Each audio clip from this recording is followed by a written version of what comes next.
You're listening to the Working It Out podcast, part of the Humans of Hit network. I'm Alex, and I'm here to look into what inspires those we look to for motivation. I want to understand their real relationship with physical activity and the barriers they've had to break through to be happy, but also successful.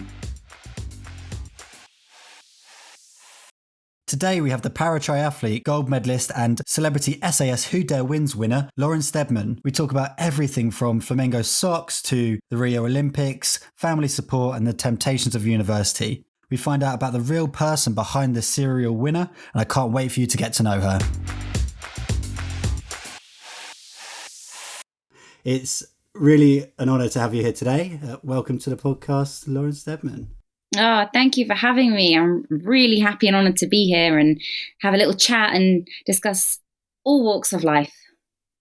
Perfect. So what we're going to do today is first welcome you into the Humans of Hit community, because we are a community of people who come together and just enjoy physical activity. So with that, we ask all of our members to bring one special item from their relationship with physical activity and working out. That item that we then put in the Humans of Hit locker. So we would like to ask you what one item you would bring. And if to get you thinking, some things that I've kind of said is like, if throughout your life, if you had a comfort blanket that you used to use to go to training, or you've got for yourself, if you've got a specific bike that was the bike, or it could be any item, doesn't matter on size, we've got a big locker. I actually have one. Haven't had one for like all of my journey as an athlete, but I started one last year. I was at Tokyo Test Event in Rio, and basically they got switched from a triathlon to a duathlon. So all of a sudden you can wear socks because you're not in the water, so you can put socks on. Everyone else had these really cool professional ankle socks, and like the cycling ones that are tight, streamlined. I had a set of flamingo H&M socks. And I only went and won the test event. So now they are like my sacred flamingo H&M socks that I wear when I have to do a really tough session. So yeah, kind of they've become my good luck charm now. That's absolutely amazing. I could have written down probably 100 things and I would never have put flamingo socks. So how does H&M know? Surely you've got to get something with that. You can tag them in this podcast and they'll know that the special socks. Yeah, hopefully we both get sent a pair of flamingos. I've actually seen the ones. I think I've got my other half Becca a pair of avocado ones that are quite similar. But yeah, that's an amazing start. And yeah, who needs sports socks? Aero, all this, nah. So how did your team feel about it? You wanting to wear them? Were they not bothered? Was it just you being happy? At first, I was a bit like, oh gosh, everyone else looks more prepared than me. And then I realised, no, I'm going to do me, be me. And actually, no, I'll rock the flamingos. And then when I crossed the line first, I was like, it's definitely the flamingo socks, guys. That's so cool. So it seems like you're quite strong-willed and you'd stick to your guns with that one, which leads us perfectly on to our next question, which is about physical activity. And when it comes to it, what one emotion would you use to describe your relationship with physical activity? Again, sorry for putting you on the spot again with a bit of a one-word question, but I think with what we're trying to do is put one item, one word, and see what people come up with. I think I'd choose the word release. For many things, just because I can be really aggy and stressed in any walks of life and go and do kind of an exercise or my training, and I submerge myself in that and it kind of just takes me somewhere else. So it's like a release from daily stressors, whether that's, I am stressed or just another load of endorphins if I'm actually going along and I'm feeling good, got no stresses. It's just another release of happiness. So yeah, release. Release is a great word because I think loads of people will relate to that. And people use it to escape as well, which is quite a similar word. They'll use it to escape from their day-to-day lives, and it just gives you the chance to switch off if needs be. So it's quite interesting that you would use physical activity as a release when your profession is physically active. So it kind of sits hand in hand quite nicely. So how would you release in terms of training then? Do you feel like your training is your release from other aspects of your life, or do you do other things to release outside of physical activity to help you release as well? I'd say that because sport is no longer a hobby and it's my career. Obviously, things have to be more anal and more on point, and there is stresses that come with that. But the one, I think it comes from being a swimmer before I was a triathlete. I can be so upset, whether that's something's not gone right, something stressed me, someone's annoyed me. You put me in the pool and it goes away. I don't think about anything, just how it feels to glide through the water. And it's like a take me away from stuff. And sometimes it is the physical side of things that I need to release the stress. If it's a case of I've stepped away from my world of sport and I'm just being Lauren, the girl that just loves to do all sorts of stuff. It could be to go out and do some dancing. It could be to socialize. I love being arts and crafts as well. So No. I could just decide that actually yesterday my dad was like, right, we've changed the color scheme in this room. Can you please spray paint the picture frames black and the fronts of the desk? So I did that. And then he asked me to repaint the house thing out the front. And I realized that I'm sat there with the dog. I've got black paint and a paintbrush. It was sunny. It was beautiful birds singing in the back. And I was just painting. And I was like, I'm really enjoying this. Like, it's totally away from everything anyone would think. But yeah, being arts and crafts. I'm so glad you mentioned your dog, because I was finding a way to mention it. Lauren has got a beautiful German Shepherd, and I do like it when you post. It's him, right? It's a her, actually. She's just really hairy. Really hairy, big German Shepherd, beautiful dog. So I'm glad we've somehow got it into the podcast, because I didn't know how I was going to manage that. So, but so you did mention it slightly, and it's a question further on, but I think it's a nice flow here. You said it's physical activity is now your profession. Do you remember the phase when it went from being something fun to do to actually becoming your profession? Do you remember that phase, or did it just naturally, it just kind of flowed into it? I think that it naturally occurred. But what happened was, as you grow up, as you become more mature, you realize actually what you are doing, and that there's quite a lot of not pressure, but expectations on your shoulders. And I'd say that sort of hit me actually probably just before London, or when I went to university.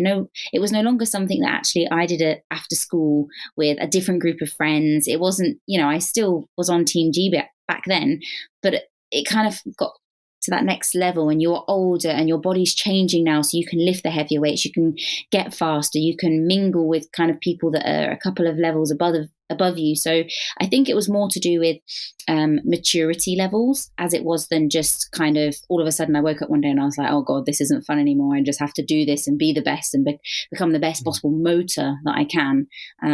I'd say that it came with maturity and realizing that actually there was an expectation to deliver, and people, British Triathlon, UK Sport, they were investing in me, and I was in something that actually, when you invest into something, you want to get results back. So I kind of started to realize that actually I'm doing this not just for myself anymore, but for my country. Oh, it's just so great to hear that. And in terms of that journey, and the bit that was quite interesting for me, because I like to look into the emotions of things, is you say your word is release. And so how did that pressure of feeling like you're doing it for your country affect your training, the reasons why you were training, the reasons why you love sport, in terms of it was a release for you? Did those pressures affect that at all? In all honesty, it goes through a few phases, and it still happens today. I'm only human. I'm a girl at the end of the day, and I often find that when I'm doing a winter block of training, and you can be slightly off your target times, you can adjust training slightly because you're quite far out from your race season. That's where I enjoy it the most. And the one thing my coach has really tried to do was we don't get so hooked up on plans and this has to happen, that has to happen. You should be at this target time by here, by then, because it can be demoralizing as well if you don't achieve what you need to. So instead, we go out on masses of bike rides as family bike rides. And often what he'll do is, he would set some of the athletes off that were slightly slower ahead of us. And it's like they have to stay ahead and we have to catch. We might go half an hour later, but it's mixing training up and surrounding yourself with similar-minded people. So I moved to Lanzarote last year, and I had his son who's on talent programs for British Triathlon, and he's an absolute animal. My coach himself was an ex-Olympian, so I'm doing good if I can beat him on a good day. So it was a case of everyone's in there, and you can't turn around and be like, oh, I don't want to do this, can't do this, because someone else is there and they're pushing you and they're like, come on, we've got this. And I think that's what helps mindset go through it. And it's kind of got to the point now where, as an athlete, I'm so used to training that sometimes I need to feel that release as well. So although I'm like, oh, I've got 4 lots of 6 minutes hard run session, I know that at the end of it, I'm going to be like, I can go and eat as much chicken and roast potatoes as I want now. Like, this is amazing. I've worked hard. I feel good. I got the session done. So it's kind of like, it's part of me now. It doesn't feel like a separate part. These things are all so relatable. I think it's really great to hear, because they're the same reasons, and even the training sounds exactly the same. Like, I'm no high level athlete. I went to a local running club when I lived down south near Portsmouth, and it was exactly the same. I knew that there was people who were in slower groups and faster groups than me, and we set out exactly in the same way. I had to beat the group that was I had to catch up with them, and then there was people trying to catch up with me. So I understand exactly that. No matter where you are, that those motivations do work. And also the thought of even yesterday, I wasn't going to do one of our workouts in the morning. I delayed it to the evening because I knew I was getting pizza that evening. So I was like, I've got to do the workout because I'm getting pizza. Yeah. If I don't do even though I knew other people were defending. People probably think, she's an elite athlete. She must be motivated by gold medals and that. Sometimes it's the fact that I really love food, and when I get back and my Garmin says you've burnt 1,600 calories, I'm like, oh, like I get to refuel myself, and eat copious amounts of food. It is the small things sometimes that get me through a session. That's cool. So we'll move on to some other questions now. So because we've flowed quite nicely through, but one thing I would like to talk about is like your earliest memory. I think in terms of sport, and is there one point, we've talked about your kind of transitioning throughout your career, but is there an earliest memory in terms of maybe a success or a really early feeling where you've related towards physical activity? Since being a really young girl, we weren't allowed Xboxes or PlayStations in the house. We were always encouraged to go outside the house, play. And I'm so grateful that my parents didn't put an Xbox or anything like that in the house, and I actually got an active childhood where I was outside making dens, playing. So sport for me, like some of my earliest memories are actually of playing netball and being team captain when I was in year 6. That's like years and years ago, but I remember being in year 6, being goalkeeper, I was captain of the team, and we won the local district championships. And I used to live for sport, and even before I moved away and my swimming career kick-started, I was captain of the netball, hockey and rounders team at my college. I literally, my mum would be like, oh, so what club are you at after school today? And I'd be like, oh, mum, it's netball tonight, but tomorrow I've got hockey. And she'd be like, well, when are you doing your homework? I'd be like, oh yeah, that's just after, So sport has been everything to me. And then obviously swimming started to kind of become something I was really good at. And I moved to a boarding school, and the same coach coaches me now. And he sort of said, well, I know you're good at those, but actually you're here and you're on a scholarship and British Swimming are funding you. You can't go and play hockey. And if you get, you break your leg or something, it's going to affect your swimming. So then I had to make the decision, well, I'm going to be an athlete. I'm going to give it my all. So sport has just, I've loved it since being really young. And even in family time, we'd go outside, play a game of cricket or rounders, whatever it was, it's always been sport. Amazing. It sounds like you've got a really nice, tight fit with your family as well. And they've seemed to have been really supportive and really tried to push you into physical activity. How have you found their involvement and your relationship with them in terms of sport? I've been really lucky in that they've always been able to support me and give me the opportunities needed, whether that was swimming lessons or teaching me to ride a bike. All of these things have been, amazing in getting me to the girl I am today. But I'd say the one thing that's been extra special is sport has always been my decision to do. My parents have never had to force me to do it, and they have at every single stage of my career, even today, say, if you want to stop and retire, we stand by you.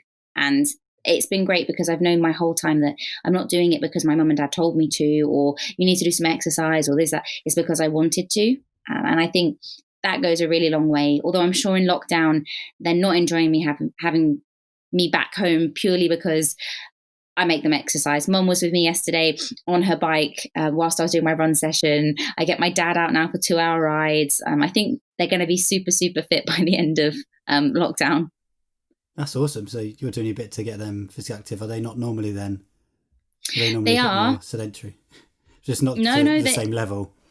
yeah, even yesterday we were in the gym, and I've got a new gym program to start up now for a few weeks. And I was like, right, come on, mum, doing a gym session. And I was like, she was doing some lunges backwards, but she wasn't getting to 90 degrees and she wasn't going all the way to the floor. And I was like, that is a cheating backwards lunge. So you have to go all the way down near. And she was like, and I was like, come on. So even at home, you're telling them off. So I guess in terms of the home dynamics, they must be pretty sick, like you said. Yeah, I think that they'll be very. I don't think they'll be relieved when I go back, but they'll be able to be like, "Oh, I'm gonna have a bit of a rest. Lockdown's not been a rest."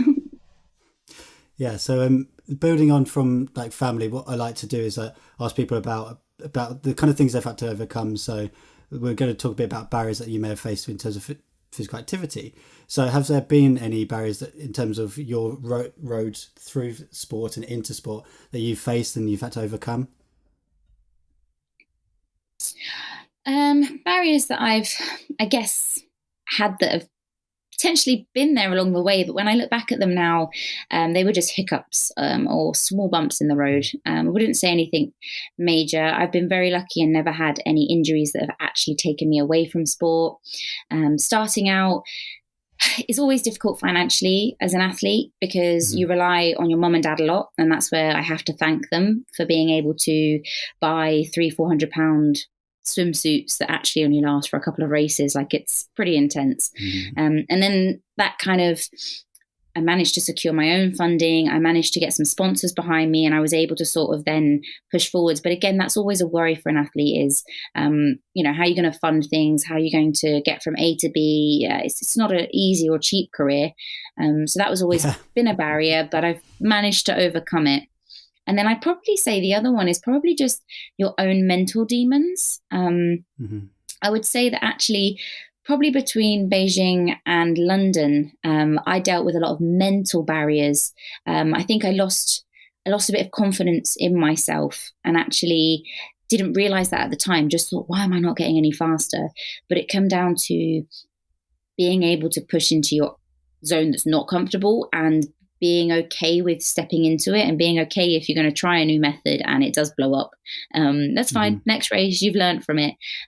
So yeah, I'd say that mentally I probably went through a learning curve as an athlete. And yeah, again, I've come out of that now. And once you've learned something and dealt with it, you can move forward. So it's not a failure if you've learned from it. So would you say that's one of your like keys to succeeding as well, is that you're quite mentally strong? I think I've taught myself to be that, and it's not an easy one to achieve. I think lots of people in life have their own barriers in different areas. I literally now just go, right, I'm just going to give it my all, and if I land on my face, if I fall over, whatever it is, I'll get back up. But I'm going to try. And it's the same when I was on SAS. I decided that the moment that Ant Middleton said to me, go, I was just going to, whatever it was the task, I was just going to go. Instead of going, oh my God, I'm about to fall out of a helicopter 20 meters up backwards. Like, no, just go. No time to think about it. All in, deal with the consequences after I've committed. That's so cool. I'm just looking at the questions, and I think you're answering these amazingly well. So thank you. They really are putting the nail on the head. In terms of when you overcome barriers and when looking at those successes, how did it feel at Rio? Because of that silver, and you were aiming for gold, and you are a gold medal athlete in a lot of events. So how did that feel? I was absolutely devastated over that race. I think, again, I've learned masses, and going forward to Tokyo, I'm right up there as one of the medal contenders again, but I feel so much more relaxed this time. Last time I was the golden girl, poster girl, and I really embraced that and I enjoyed it. But I can remember 3 or 4 days before the race, it probably actually started about a few months out, being really, really anxious, and it would be affecting my mindset. And I can remember looking at myself in this pokey little hotel room, bathroom mirror, saying, Lauren, you only have to do one more race, and this can all be over. You'll never feel like this again. You'll never have these emotions. You'll never be nervous. I was shoveling down Imodiums and it wasn't helping. I'd got myself into such a state. Obviously didn't do the swim recce because of the guidance and the water pollution, and made that fatal mistake, which did cost me the gold. But at the same time, I was super, super proud of how I responded. Looking back, I don't even remember panicking. I literally just went, oh God, I've gone the wrong way. Got back to second by the end of the swim, and I pretty much burnt everything I had in that swim. Like, you're in a wetsuit, 36 degrees, good, let's see how this goes. But I could have not been on the podium at all in that race. And that's what I was going to say. Achieving second still pretty awesome at Olympics. So yeah, so well, congratulations on that. Yeah, I think in that race I learned that actually how strong I was. And had I have not made that kind of fatal mistake, what could have been would have been different. So it feels very different going in this year, next year now, and just feel like I've learned from it, a little bit smarter, maybe, if that's the right word. Yeah. So yeah, I learned from it moving forwards, and it's part of my story now. And yeah, so exactly that part of your story, you can say next time when you obviously get gold, that you learn from this silver experience. And I still think getting in any race, I'm always the participation guy. So I'm always like, yeah, you're involved. Congratulations. Obviously, you're at the complete other end of the spectrum. But like, you've actually learned from it mentally as well as you're benefiting from it physically. So you're always learning in terms of sport. But to be able to do what you did, and the mental challenge of getting back, is pretty damn awesome. Yeah, so, and I think I was just going to say, if I had to give one piece of advice to somebody that, something hasn't gone the way they wanted it to, there is always a positive to take from any situation. Whether it's the tiniest of things, find that thing, hold on to it, because it wasn't a failure. That's perfect. We are going to talk about a bit more, so we can go into that a bit more later. So you highlighted this earlier where you said in terms of your training, you weren't one to set goals per se, like really strict ones. But do you see the next medal as a goal, or do you just know that you're an athlete, you're full time, and you're going to focus on the next day? Because you always hear that in football. Oh, we just keep our head down, focus on the next game. But I don't believe that at all. I think once you're in it, you it's always in your mindset. So it'd be quite interesting to see your thoughts. Yeah, and I think maturing as an athlete, when I was younger, I probably would have said, oh, it's all about gold. Everything's to do with gold. And what I've realised is that actually it's the journey to these things is more important as well, because the race just lasts for seconds, minutes. I'm one race and it's done, and it's like, oh, you based 4 years on that one race, right? Okay, cool. Actually, there's 4 years there that you were a human, you were growing, you had opportunities, experiences. So I'm learning to actually love and enjoy the journey each and every day, what's coming in front of me. And then I think I still am going for that gold, and it means everything to me. Like, no athlete goes to a race without wanting to be the best and deliver the best race. But there's also a lot that rides on one race. And so if it gets to next year and I don't give the performance that I wanted to, or that I wanted to deliver, and everyone knows and God knows that I will do what I can to be in the best shape possible on that start line and deliver my absolute A+ star race on that day.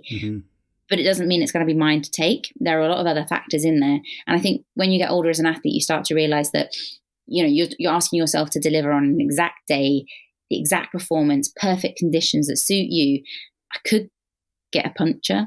I could overheat to the point that I actually fail. Like, there's so many things that can go wrong, and I don't want to be hard on myself, because I knew that I gave everything I could. And it's one thing I did when I was at uni at Portsmouth, was the first year of, I guess, being a fresher, in that year was also London 2012. I didn't go out once, because I wanted to say that when I stood on that start line, it wasn't, if I didn't perform, it wasn't for any other reason other than it wasn't my day to perform.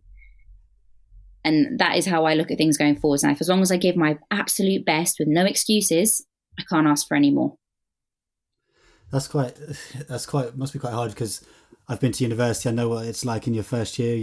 You want to go out and have fun, and especially I went to university in Bournemouth, but lived in Portsmouth for 5 years. I know how accessible the area is in terms of the nightlife, there's so many different options of where you can go. So having everything right on your doorstep, it must have been really hard to just keep your feet inside. What was it like with were you in halls or were you still at home? What was the situation whilst at university? So Portsmouth were actually, and still to this day they are, as an alumni, they still support me. I was in Harry Law Hall's centre of town, right near Guildhall, and I can remember one morning I would leave for training because we were in the water at 5 o'clock. I was leaving for training at 4:30. My friend Hannah came in with a massive pizza go-go box. She looked like she had a good night. And she said, Lauren, and she gave me a massive kiss on the cheek. I left a massive red lip mark here. And she was like, where are you going? And I was like, well, I'm going out to training. You're coming in, but I'll see you at 9 for the animal psychology lecture. Yeah, see you then. I was like, okay, bye. And that was just my life. And they knew that, and they respected it, which was lovely. So, yeah. So, yeah, halls must have been interesting. What was that like for your sleep? Was it okay? Not good. Or were you I can imagine. I was trying to say that in a nice way, but it must have been awful to try to have a good sleeping pattern whilst in halls first year. I think my favourite thing was I don't even know what halls it is that's opposite Harry Law now. Someone from that halls would come over and set off the fire alarm in our halls. And then someone from our halls thought it'd be funny and go over and and it would go on for about 4 or 5 times. And you're getting up in the middle of the night, standing in the freezing cold, waiting for the fire alarm to turn off. But looking back, it really annoyed me at the time. But looking back now, like, it is quite funny, and I think it's an amazing memory. It's just more obstacles. When you think of barriers that you overcome to train, you wouldn't necessarily think a halls of residence fire alarm at 4 a.m, but it does happen. So definitely, we're looking at the other things that you've kind of done in the last few years, which is since I last saw you. There's been a few things which are maybe outside of your comfort zone. So maybe the Strictly Come Dancing or the SAS. Did any of them feel like you were stepping out of your comfort zone, if so, what way? Both TV shows. So Strictly, more so because I was put under the observation of 14 million people for a skill that I wasn't confident in. And I guess each and every week, on a Monday morning, you'd be told that you're dancing the cha-cha or the paso doble, and you'd be like, oh my goodness. And then AJ would go through this routine. Oh, we're going to do this, this, and this. And I'm like, right, okay, yes. And slowly as the week went on, I'd apply it like I was an athlete, try really hard. But that was really difficult because you can be an athlete and, try your best. And you do perform on a world stage, I guess, but nothing to the scale of that. And I was, I guess, trying my best week in, week out. And it wasn't a flawless performance. And that's probably what annoyed me the most was I wanted to deliver an A-class performance because as an athlete, it's like, well, that's what you have to deliver. So I think as the weeks went on, I got better and more used to it. And if I'd have continued, I'm sure I would have got better and better. And then SAS pushed me outside of my comfort zone for a different reason than what I think most people do. Physically, I didn't find it that challenging or demanding, but that's just because triathlon is so demanding and you go to places in triathlon that not many people go. It's such a dark place sometimes. What got me was, as an athlete, rest and recovery is key. So I, always get a solid kind of 8 hours sleep a night. My nutrition, my fuel is on point. They were asking you to sort of do really big tasks and a lot of physical endurance stuff with broken 4 hours sleep a night. It was fine to begin with. I was like, I know what it's like to push through things tired.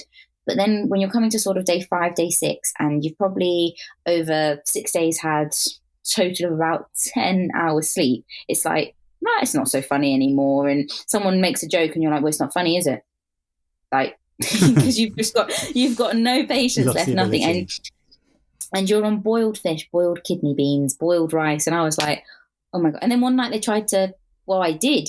We skinned our own rabbits and skin a rabbit and then eat it. What is like, so I was tested in a totally different way, and I actually loved it. So yeah. So that's good. Especially the Strictly Come Dancing. Now, thinking back to your one word that we said right at the beginning about release, did it, because of the type of training it was different. and you had a quick time to perform from learning something's first time to actually performing. Did you still have that sense of, this is fun, this is a release for me? Did you have that throughout the new experience? Because I'm thinking many people would go into a new activity, might jump in, they want to feel the same emotions as something else.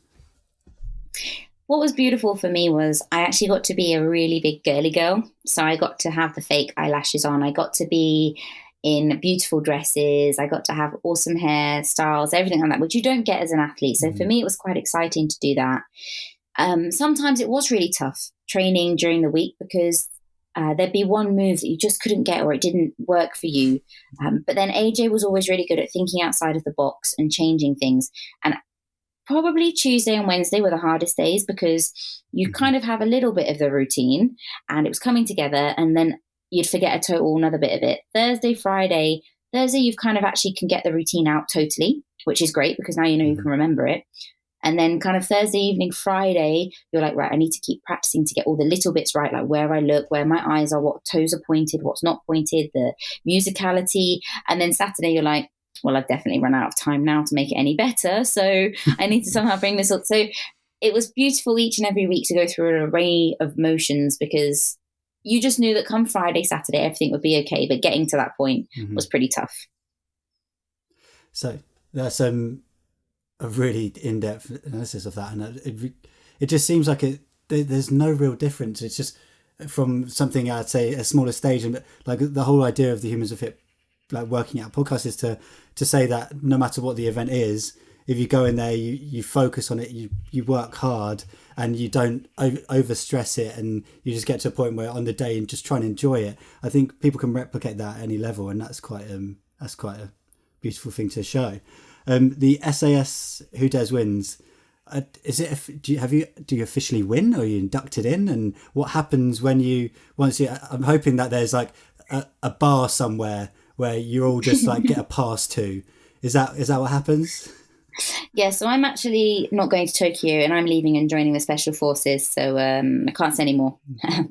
No. So fine. Obviously, myself and Locksmith passed the course, passed out.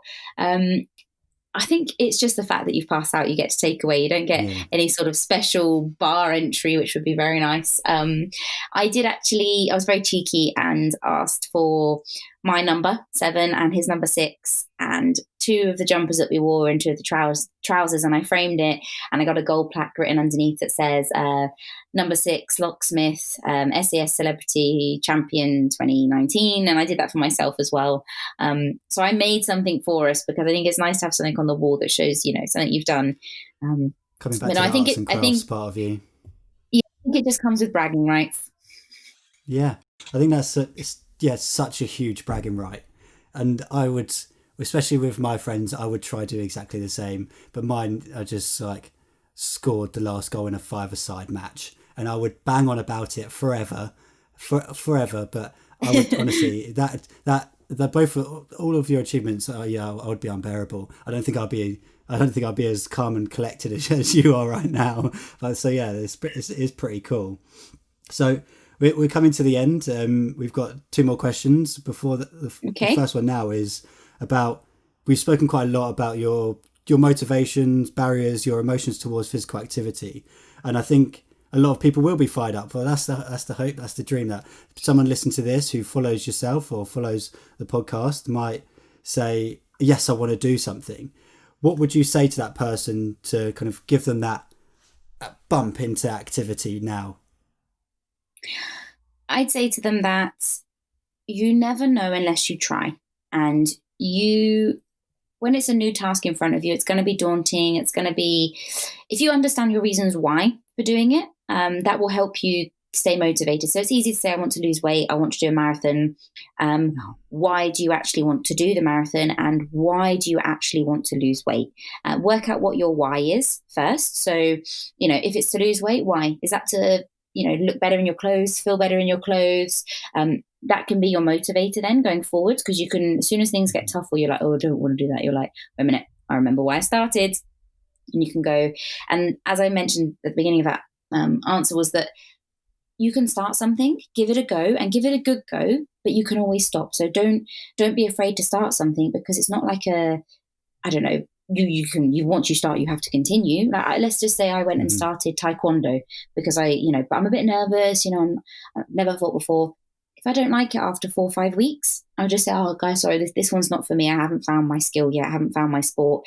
Go and try another one, because there's so many out there. I think the one that I do actually, when I finally retire from being a triathlete, whenever that will be, I will take up a martial arts, and I'd like to do more like paddleboarding kind of stuff, because it's outdoorsy, and actually after SAS probably a bit more abseiling, but it's really scary and that sort of thing. But so yeah, just don't be afraid to push your boundaries, because you can always change direction.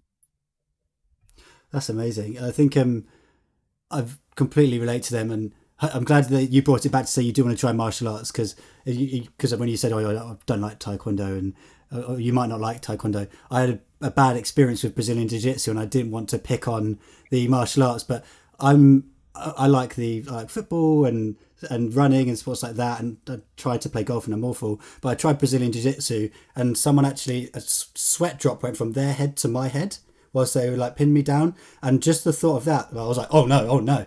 So that would literally, the smallest things, for me, it meant crazy. But then I'm glad you're like, yeah, I want to try martial arts, because my friend Elliot, who'll be listening to this now, will be like, you're putting our sport to shame, because he loves it so much.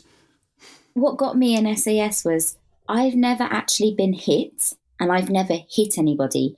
And they actually put me and Anthea Turner against each other. You didn't see this because there wasn't enough time. But I didn't want to hit her, and I didn't want to be hit. But then Ant's going, you better throw some punches, otherwise you're going home. And I'm like, sorry. And I hated it, absolutely hated it. But yeah, since doing it, I was like, I don't actually want to go around just throwing punches at people, but I'd really love to be able to defend myself. That's where I want to get to. So is that, would you say is that one of your goals for the future? Is to do those different types of sports? Are you thinking to move into that just recreationally, or you think, is that the aim? Yeah, knowing me, I'll transfer and then decide that actually I want to go to Paralympics in it. That's what I was thinking. So no. I've been highlighting the question because no. So that links quite nicely to something that we just didn't have space for earlier. So do you have any goals at the moment? What's your next goal that you've got for yourself? I think I'd actually like to do a PhD. It's just finding where I'm going to do it and the time to do it. But that's actually just another personal goal away from the world of sport. Really love doing my undergrad and my postgrad. And I quite fancy Dr. Lauren Steadman. But I think you've got to be at the right stage in life to be able to kind of dedicate and give everything to a PhD. And I'm not sure right now if I'd be stretching myself a little bit too much. I think it may be, but you've got Portsmouth University. They've just I loved my time there, and I always talk about it with good memories. And they seem to have supported you so well over the years as well. So it must be good to know if you want to go into that, you could probably do it there, and you probably would. They'd probably manage it really well for you. Yeah, they definitely would. They've been phenomenal in, the whole way through. People questioned, why are you going to Portsmouth? Why aren't you going to, the likes of Loughborough, Bath, Stirling, where, sports people go? Portsmouth offered me the 50-metre pool that I needed at the time. They had the gym facilities. The university itself were happy to, I think the actual year of London 2012, I was away in South Africa on our warm training camp, had 2 exams in the January. They got changed to coursework, and I can remember writing them in a separate room that British Swimming had set aside. And then I gave them to the lady, and it got taken away, and that's fine. And then the year of Rio, the day after I raced, one of my assignments was due in for my master's. And I was like, guys, wow. I'm very good, but I'm not that good. And they said, no, it's fine. You can have an extension of 4 weeks. We'll submit that. And they did that. And I got back. I spent another 3 weeks working on this. It might have been my dissertation, actually. My dissertation was due then. And, but there's not many places that would be that flexible and helpful, but they allowed me to achieve my academic career as well as my sports career. So, they've played a massive role in my successes. Like I said, I love that place, and it sounds like they've done amazing given you amazing support. So we're on to our final question. This is something that we want to do throughout all of them. It's like the first questions, we want to ask about a inspirational dinner party. So you're sitting at your table and you've got 3 seats. You can have 3 people with you. These don't have to be in terms of just sport. It's just 3 people in your life who have inspired you. And just say, it might be a bit weird if they're all together, but I can give a little bit of example of mine. So mine would be my nanny Barb's. I love her. She's great. She supports me with anything I need. Frank Lampard, Chelsea footballer, because I just wanted to score goals like him. And then Graham Hughes. Yeah, I never did score goals like him, but I just wanted to. And then the last one was a guy called Graham Hughes. He went round and travelled around all of the EU nations by foot without flying. And I just think he would have a lot of interesting stories. I think, and that's something I want to do. I just want to go around like the world and just experience all these different places. So they're my 3s. So it gives you a bit of time to have a think. Okay, so my first one would be, who I think everybody knows, that I look up to as a role model, is Dame Kelly Holmes, purely because I was very young, probably about 8 or 9, I think. I haven't done the maths of how old exactly I was. I remember being at my grandparents' caravan over in Cromer and watching her do her 2 races. And I got really disappointed and angry at her at one point because she was at the back. And I was like, oh, we're not going to get a medal.